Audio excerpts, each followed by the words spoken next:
Ian Khara, we are so excited to hear from you today. Welcome, welcome. All right.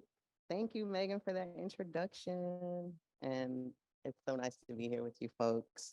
Um, how about this? Okay, I can see why the need to do the casual lean. Let me get this stuff happening here. Um, I feel very fortunate to be here. So Regina, I think rightly said that she is the preeminent River Solomon scholar. I also want to add that Regina, I don't know if you're on Zoom, Regina, but Regina is also the preeminent River Solomon evangelist. Because on our meeting a few weeks ago, I mean, she was like preaching the gospel of all of your books. And so I'm just like, all right, I guess I'm going to add a lot more to my library. All right, so my talk with y'all today is Gender for World Building, Constructing a Social Construct in 1,000 Questions or Less. So as we know, and as we've been discussing, River Solomon has created an intriguing world in Unkindness of Ghosts. And we see that gender is a really major theme throughout this world that Solomon has built. And I'll acknowledge that for me, it's a really dominant theme kind of throughout life. Is there like a feedback thing happening? It's like a little. Oh, okay. Like a weed whacker outside. Okay. But I think for me, gender is just kind of a dominant theme in life because I'm one of those folks who delightfully transcends and transgresses gender whenever I get the chance to. And so this book for me to see all the ways in which gender was represented and deconstructed and reconstructed in some really marvelous ways. It was just a really exciting read. So we see gender constructed throughout this fictionalized world of the Matilda. And at its simplest, I think we all can see that in the upper decks, gender is constructed according to a cisgender heteronormative binary with male, female, masculine, feminine constraints, very similar to the binary that structures our lives in this culture, this very Western, very patriarchal culture. And then in the lower decks, there appears to be a more varied array of gender systems and understandings of gender, which are much less aligned with Western conceptions of gender and the ways in which kind of settler colonialism and patriarchy have spread this gender binary throughout this land that we occupy. So I'm not a fiction writer, but I have immense admiration for folks who have the ability to do that, especially folks who can do it as well as River Solomon has done it here. And I imagine that the process of creating gender, while you're also simultaneously creating a whole nother world, when you're reconstructing a social construct, which of course gender is a social construct, it can be a really unwieldy process. But I also imagine it's probably pretty fun, especially if you're a person throughout your life who likes to transgress gender, who that is just part of the way that you're oriented. So as I have read and reread this book, I tried to begin to envision what the process might entail to like construct gender while simultaneously building a different world. So I was inspired by this text and I came up with 1,000 questions to help guide the speculative fiction writer who's constructing gender. I'm just kidding. It's not 1,000 questions, but it could very well become 1,000 questions because gender is not basic. But we are going to walk through a bunch of questions here. So I think at some points we'll pause and hear from you throughout.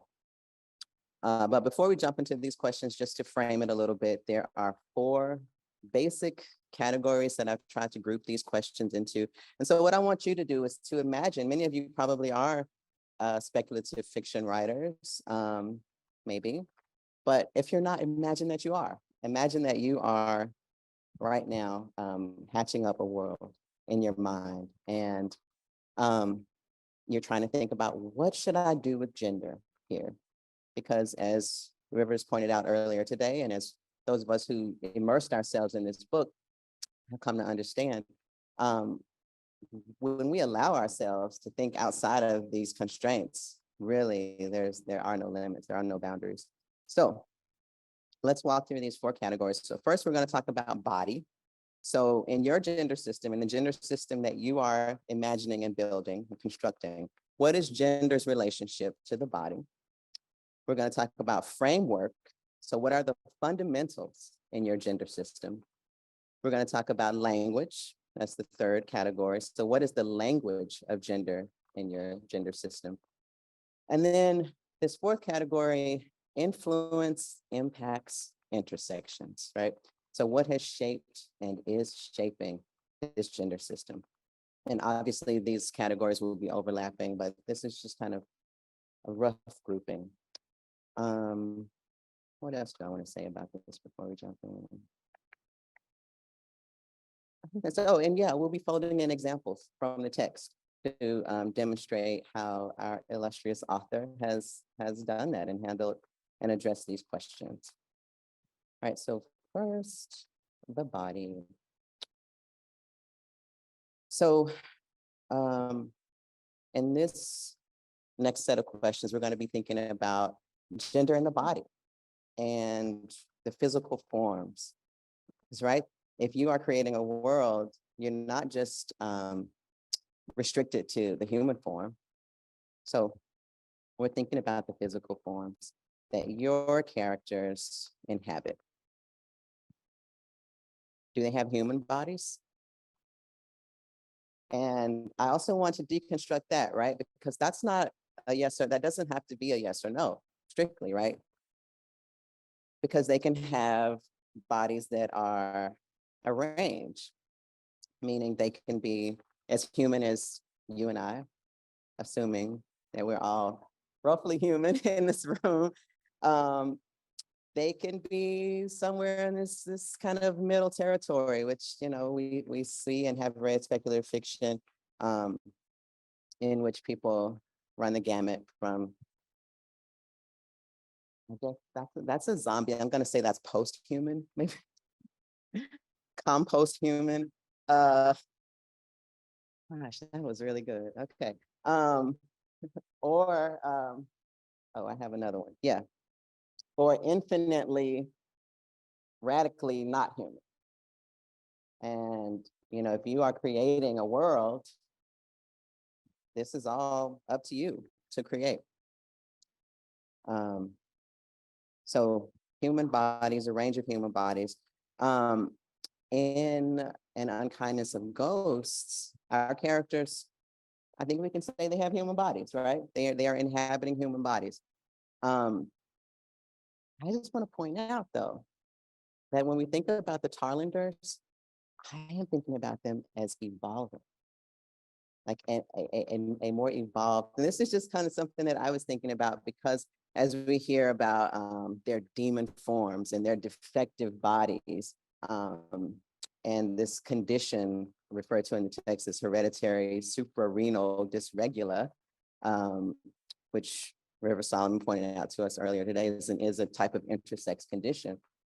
I really want to think about it as the Tarlanders are evolving beyond the constraints of a binary system, right? So their bodies are following culture in this way. And that's just me as a reader, what I want to see happening there. So are they human bodied? Is gender in the body? Is gender related to the body? Let me just move this thing out of the way here because I got a lot happening on my screen. All right. How is gender related to the body? And then let's just challenge this assumption, right? Because just trying to move Zoom. Okay, there we go. Because gender doesn't have to be related to the body, right? This is another place for us to kind of like break out of the constraints of the gender system that we're in right now, in which we really all just kind of mostly assume that gender has to be tied to biological sex, right? Gender is not necessarily related to the body. And in your world that you're constructing, that's a question to ask. Does it have to be? Okay. Question number 777. In your world, is gender assigned at birth? I'm sorry, is sex assigned at birth? And does gender follow? If so, how? And that is a reflection of this gender system that we are in which sex, biological sex, is assigned at birth.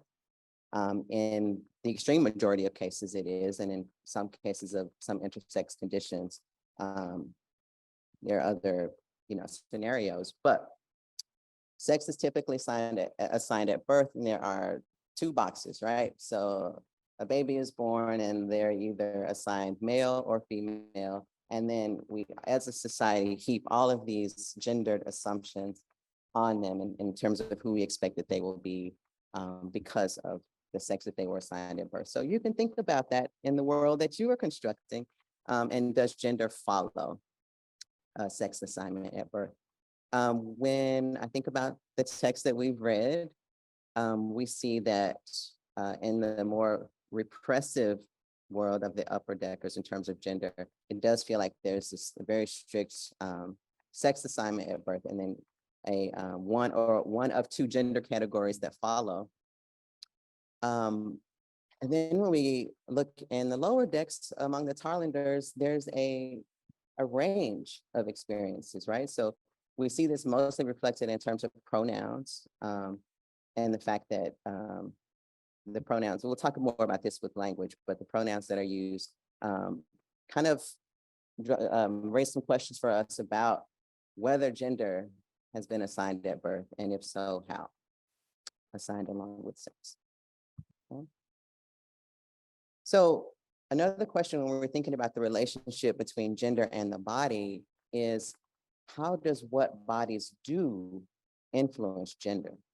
So in the system in which we are currently, we can think about the gender division of labor based on which bodies can get pregnant, which bodies breastfeed and birth babies. So that has really led us into this pretty strong and persistent division of labor, right? Based on the bodies that can get pregnant and breastfeed. In your world, if bodies do influence gender and what bodies do and what bodies are capable of, maybe it doesn't have to be tied to biological sex or reproduction. Maybe it's that some bodies require blood to live and other bodies require nectar. In the talk earlier today, Rivers mentioned bodies that are capable of growing widow's peaks and ones that are not. So it's something else to think about. We don't necessarily have to, if we are connecting gender and the body, and we are making these divisions based on gender, it doesn't necessarily have to be tied to biological sex. Okay. All right, so in thinking about, the fact that some bodies can get pregnant in our system, when you think about the system that you're creating, a good question would be, how does reproduction work? There are a lot of living beings that reproduce asexually. They don't need another being. So yeah, how does reproduction work in your world? Is that connected to gender at all? Is gender actually relevant to the process of reproduction? And I raise that also as a question for us to ask ourselves about our current system. Is gender actually relevant to the process of sexual reproduction or reproduction in general? And then as you're creating your gender system, I invite you to consider degrees of sexual dimorphism, right? So this is a GRE word, right? Sexual dimorphism, but it's basically, and I put this example here because I've been seeing all of these ducks and baby ducks running around.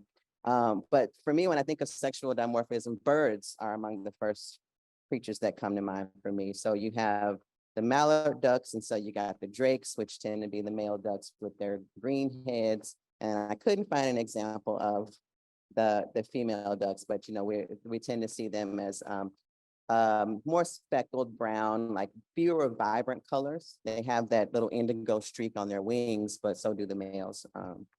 That's an example of sexual dimorphism in terms of males and females having different bodies, right? Another example, birds, a rooster and a hen, right? So chickens.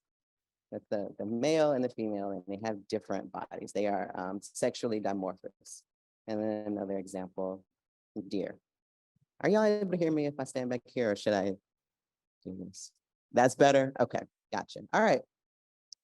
So we have deer also. So the antlers or the no antlers. There are some arguments about whether humans are truly sexual dimorphous, and I don't want to get into that right now because it's a pretty heady one to unpack. But think about that in terms of your world and your gender that you're constructing, and whether the beings in your world are going to be sexually dimorphous or not.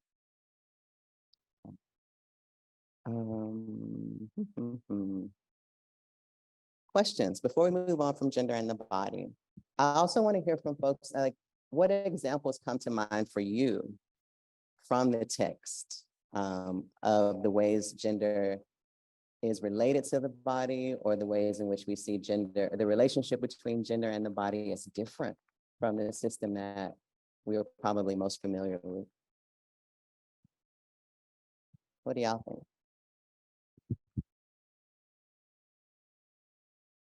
August.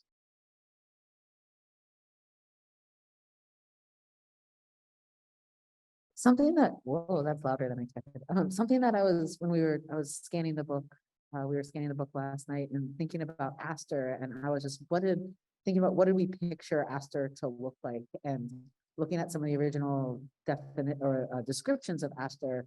Aster is described as having more mannish features, and that meant really different things for different people reading it. And so, like, what I read as mannish features was really different from what they read as mannish features. And so, like, how when Aster is seen, but then when Aster is, gosh, what's their name when they, during the sovereigns, when the new coronation, what is their name? Aston. Aston. Yeah, when Aston is dressed up as a boy, they also don't pass fully as a boy. They're called pretty boy, and they're given looked at in different ways. And they've had a double mastectomy, but they still don't quite fit into either category in the upper decks. But it's not fully, or I don't remember being described as what makes them mannish and what makes them prettier, which I thought was really interesting. Yeah. So thank you, August. So thinking about this relationship between gender and the body, Aster and I would say Theo are really good places to look, right? So Aster is described as having Aster's hairiness and muscular build. And this is an outcome of the hereditary suprarenal dysregula. And we see throughout, like, different references to Aster's build and Aster's muscularity and Aster's harshness of features.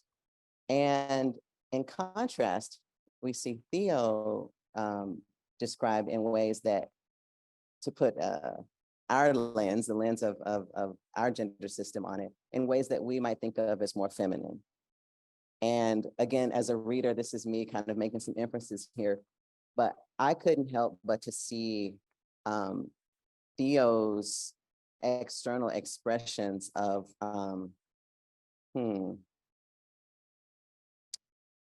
not quite maleness as an influence of his mother, of his maternal side, which is a Tarlander side.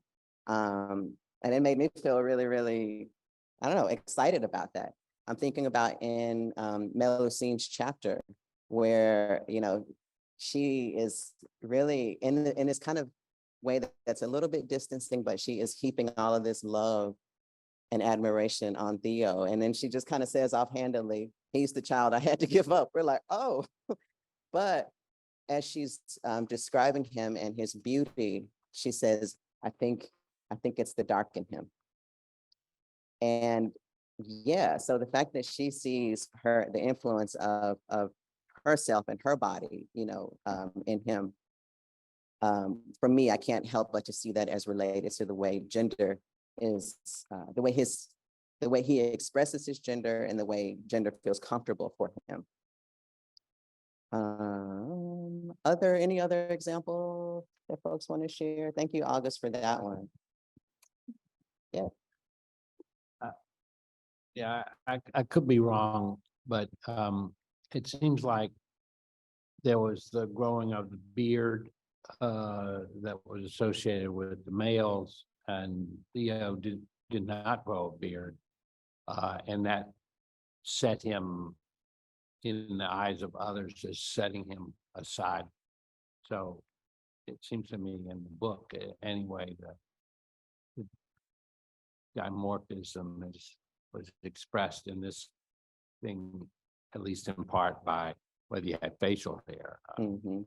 Yeah, and so it seemed like it was the custom among at least the upper deck cisgender men to grow beards. And I got the impression that Theo was capable of growing a beard, but in Theo's gender expression, having a beard did not feel right, did not feel appropriate. And so Theo therefore made a choice, in terms of what felt right for him and his gender, to not have a beard, which did set him apart, quite apart from the other, or the cisgender man that he was surrounded by.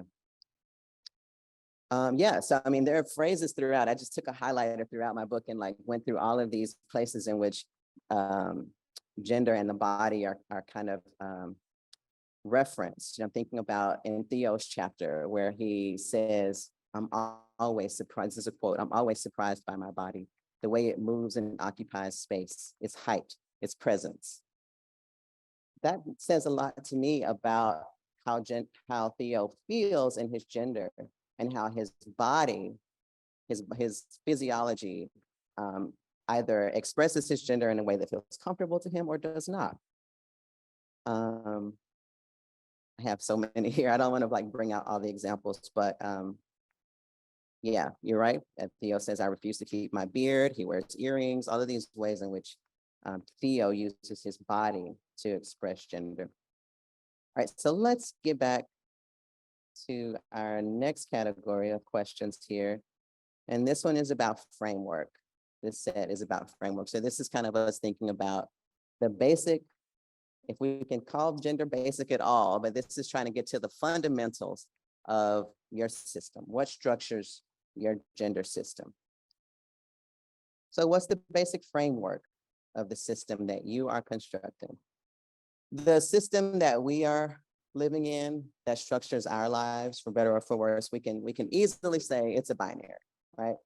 And when we try to exist outside of that binary, whether we identify as trans or non-binary or completely cisgender, but ways in which we resist that binary almost always come with some type of sanction, right? Whether it's social or economic, there's always, some lack of reward, the opposite of reward, when we try to push against that binary or exist outside of it. So it's easy to say that our gender system is structured on a binary. And a binary is based on sex assignment at birth. All right, so when you think about your gender system, what's the basic structure? What's the basic framework? And how similar or dissimilar is it to this system, to this cisgender heteronormative binary system that we're in, right? So remember, you can go radically different. You can go way beyond this system, right? In your system, are there gender-based roles? And when we think about our system, our current system, again, we have a lot of roles that are tied to reproduction, right? And there have been a lot of spin-offs from that, right? So not just who can get pregnant and nurse babies with their bodies, but who then is then responsible for child rearing and teaching and nursing and all of these things. And so we look at these divisions that kind of spin off from what bodies can do. So think about your system. Are there gender-based roles? And when we look at the world of the Matilda, for sure, there are some gender-based roles and some in which I feel really are counter to what we're used to. Anybody, and I know we need a microphone, but like anyone want to name some examples? Yeah, Kate. Yeah, I think of Aunt Melusine saying, I don't like to take care of people. Yes. And just because I'm not maternal doesn't mean I don't love. And yeah, I just think of how much I love her saying, like, I don't like this. It's what I've been forced to do. Yeah, I feel like, so that's a great example. It's a relatively short chapter, right? Aunt Melusine's chapter, so the Melusine Hopwood chapter. But in that chapter, she says multiple times in multiple ways, yo, I am not maternal. I do not like, I don't know why they think I'm motherly, but they keep giving me babies to take care of. And yet, when we see her actions, right, we kind of see, we see her, I shouldn't say and yet, yes, Aunt Melusine, what you're saying is valid. Like, you do not have to be maternal, and yet we see her love, right? So yeah, she's saying, I do not have to be maternal to love, you know, but there's this expectation, and she ties it in that very chapter, she ties it to her appearance. She's like, you know, I look this way, and so they assume that I'm maternal, that I'm motherly. That's something for us to think about, like how often I should think about that myself. When I'm moving through a store and making kind of judgments about people based on how they look, and how often are those judgments gendered?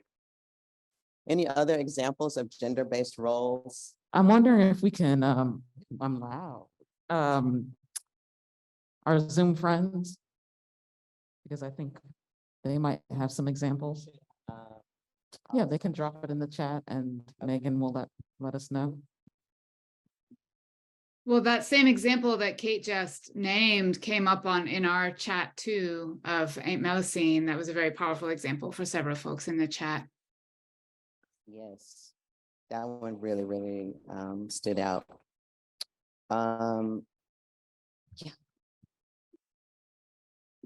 Well, I would say also that Luna was the premier scientist, astrophysicist or whatever on the voyage.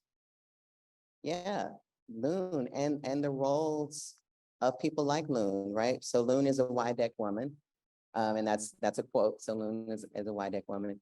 I'm thinking about the scene in which Aster goes to visit baby, right? Goes to visit baby's son, and is surrounded by all of these other women who are doing things that in our society are roles that I think we would think are masculine roles, right?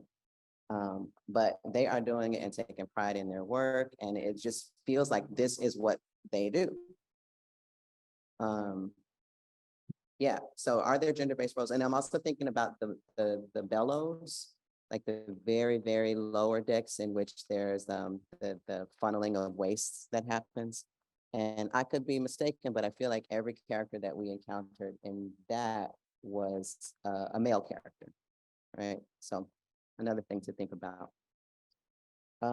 In your system, how are people similar or dissimilar to each other based on their genders, right? So whether gender is based on biology or something completely different, what separates people from each other? What makes them the same and what makes them different based on gender? So in other words, what are the categories and where are the definite edges in your gender system?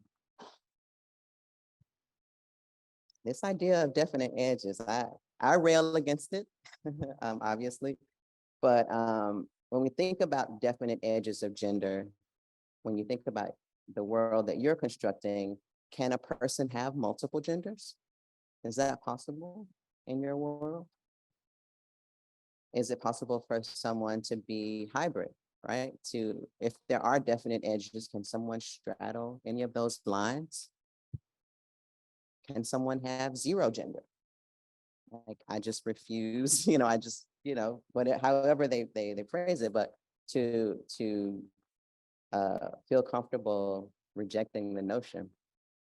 Can someone move across those lines, those definite edges of your gender system? In other words, how does one trans your gender system, right? And so trans, of course, the prefix meaning across or through. How can someone move? Is it possible in your gender system for people to move across or through these lines and these boundaries? Yeah. And what does it look like for someone to do that? Is it something that they do with their bodies? Is it something that they change in terms of their spirituality or their work roles? Maybe they shave off their widow's peak, and so in our text, I think we have our primary characters, our protagonists, Aster and Theo, who are, quite gender variant. And I like the term, let me scroll down to it in my notes here, gender malcontent.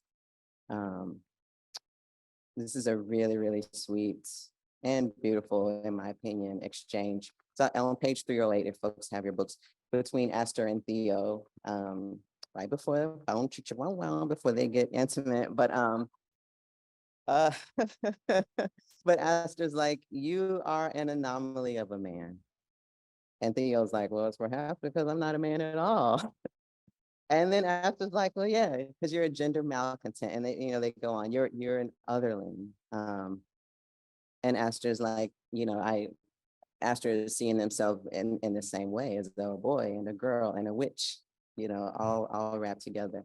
And then this exchange just gets more and more beautiful because Aster says, do you think my body couldn't decide what it wanted to be? And Theo says, I think it doesn't matter because we get to decide what our bodies are or are not. Is that so? Then I am magic. I say it, therefore it is true. Words to live by, people. Yes. So yeah, think about that. In the gender system that you're constructing, is there space for movement across these lines? And what does that look like? And I guess importantly, is it safe, right? So to that question, in what ways does your gender system serve society? And that's the question that I often ask myself. I teach, gender and sexuality studies, and I realized in most of the things and ways in which I teach, I'm like, gender system is so, why do we need gender? But then I have to step back and think about the ways in which this structure benefits and serves society. It's a deep, deep dig, y'all, for me to try to find that. But maybe it just benefits and serves society as it is, right? As society is now. And so if we radically change, then of course gender will radically change. So if we try to think about the ways in which your gender system serves society, then inevitably, I hope you also think about who does it serve most, right? So we think about the gender system we see on the Matilda, and it hopefully is very apparent that there are some people who are far more served by the constraints of the gender system, particularly in the upper decks, than others, right? And so then the obvious next question is, in what ways does this gender system harm society? And who is most harmed? Yeah. Right. So some things to think about there, probably some space to add a lot of drama to your to the fiction narrative that you're constructing. Yeah, so framework, let's see here. Are there any questions or comments that folks have about the structure, the framework? Here on Zoom, Michelle, a couple of folks had comments. Michelle, did you want to come off mute maybe?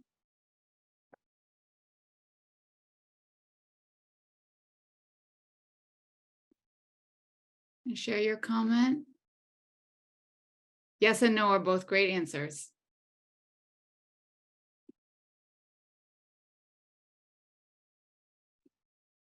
Looks like Michelle wants to contain. Oh, it won't let you. 1 second. There you are. Sorry, Michelle. Golly, talk about a structure, a framework. That's okay. I was I, I was just thinking about safety and how Theo, it was only because of his status that he was able to shave twice a day. I think otherwise, if he hadn't been of such high status, that could have been a really dangerous thing for him. Yes, and he's self-aware enough to acknowledge that. I think it's in his chapter that he talks about that and how he's overheard some of the comments that the guard has made about him.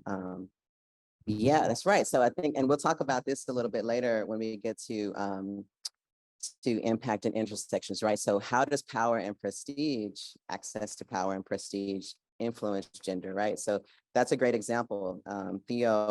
Because Theo has power and prestige and access, Theo is able to move through this world as an obvious gender malcontent and be more or less unharmed.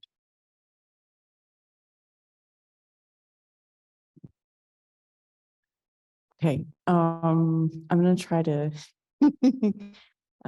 present this thought as intelligibly as I can, but All right, we're theorizing together. right. So what strikes me as like deeply similar to the gender system, the dominant gender system on Matilda and the one we live in, is the racializing of gender, that we cannot extract these things. So like if I use myself as an example, which feels like the only fair thing to do, but like I was not just assigned female at birth, like I was assigned as a white female at birth.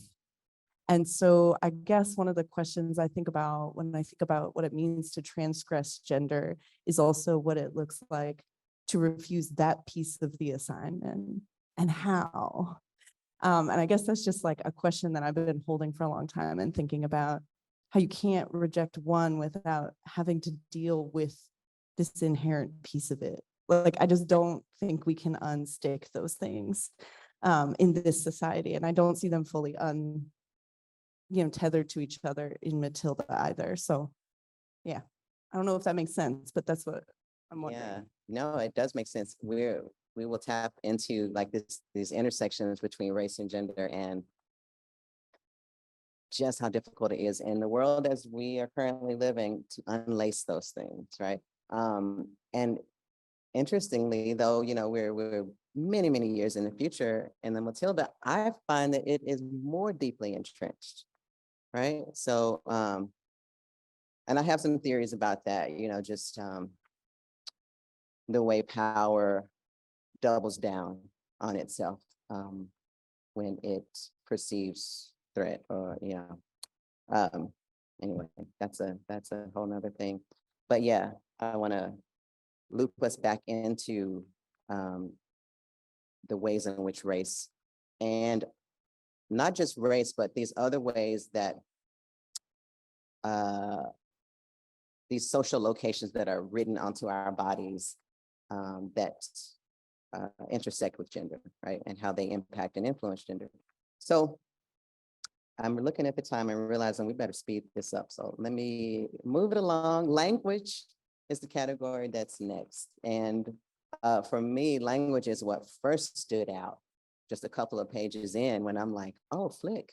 Oh, they, them. Okay. And actually, it was Samah who told me when you were like, you got to check out this book. You will be drawn in by the second page, I guarantee. And I think you know me, so that's what happened. So when you think about your gender system, what's the language of the gender system? So we're thinking about gendered pronouns. Does your gender system require gendered pronouns? Does it require gendered nouns? There are a lot of different language systems that exist right now that do all kinds of things where animate and inanimate objects have different ways of being referred to. People are referred to with different pronouns because of their age category, not so much their biological sex or their assumed gender. So think about ways to like, break that open and explore in your system. I also want us to think about what's next here. Yeah.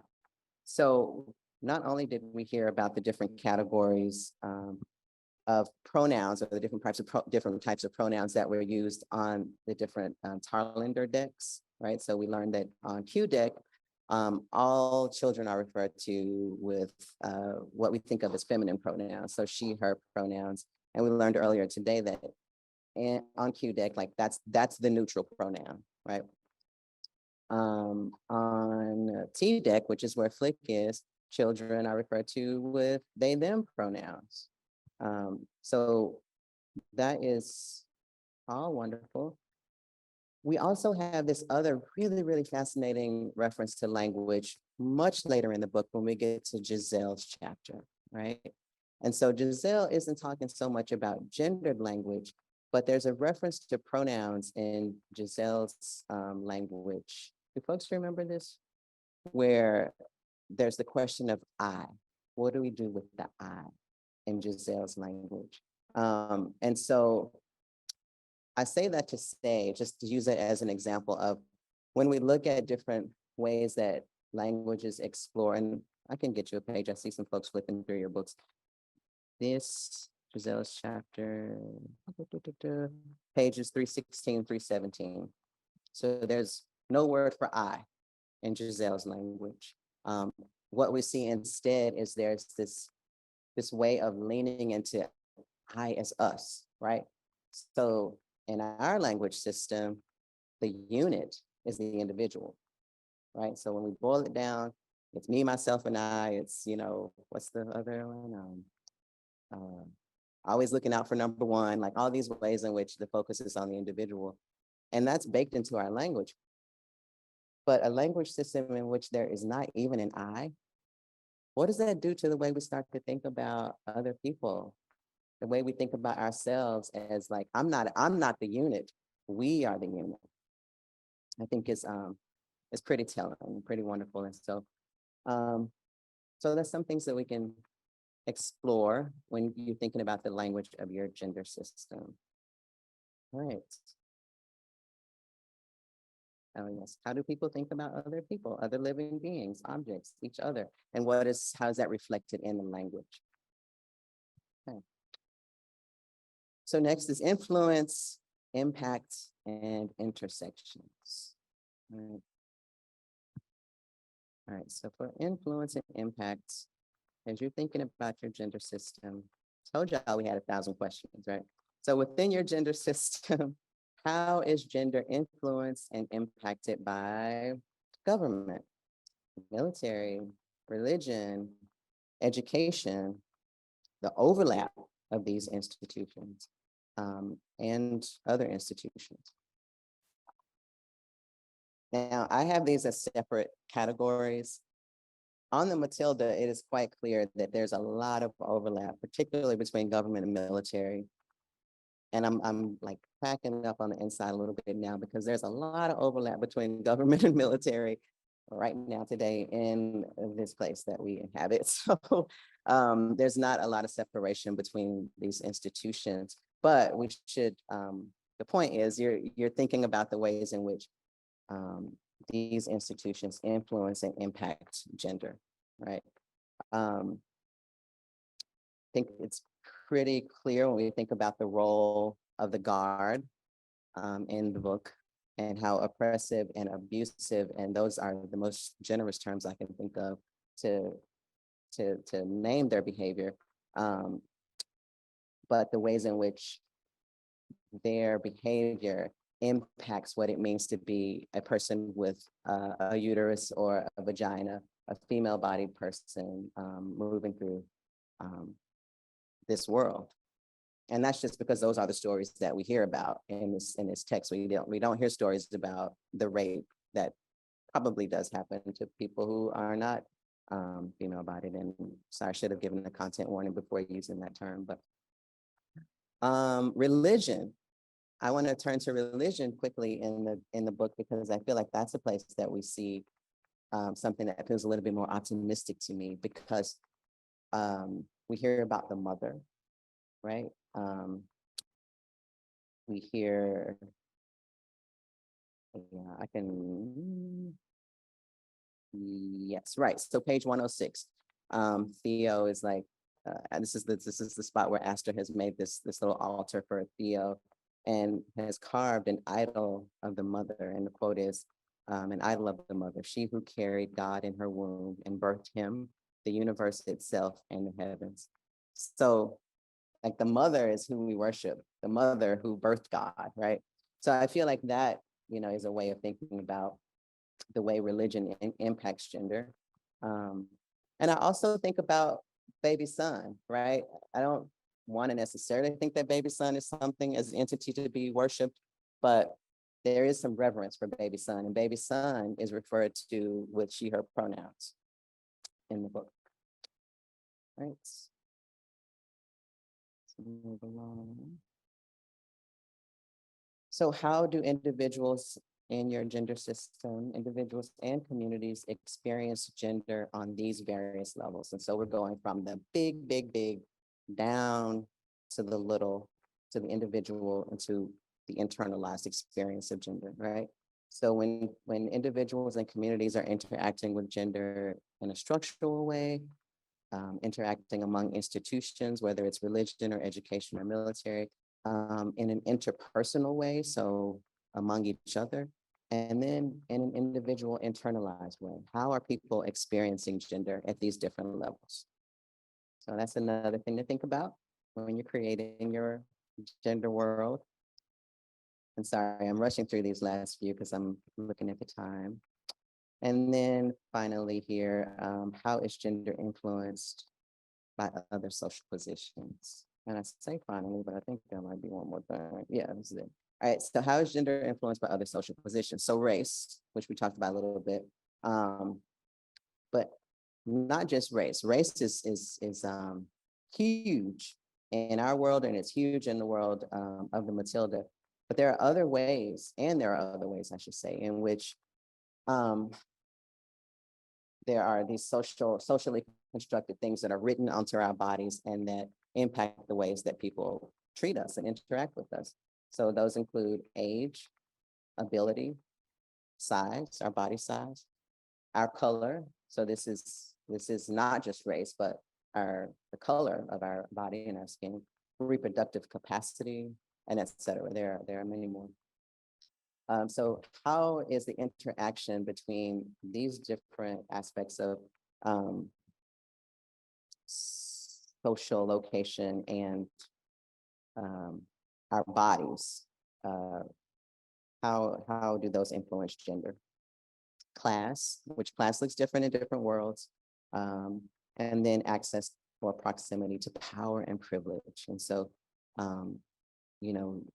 Michelle on Zoom gave us a really great example of the fact that Theo, because of Theo's proximity, because of Theo's color, right? Because of Theo's access to privilege and power, Theo's able to move through the world with less harm. All right, thanks, y'all.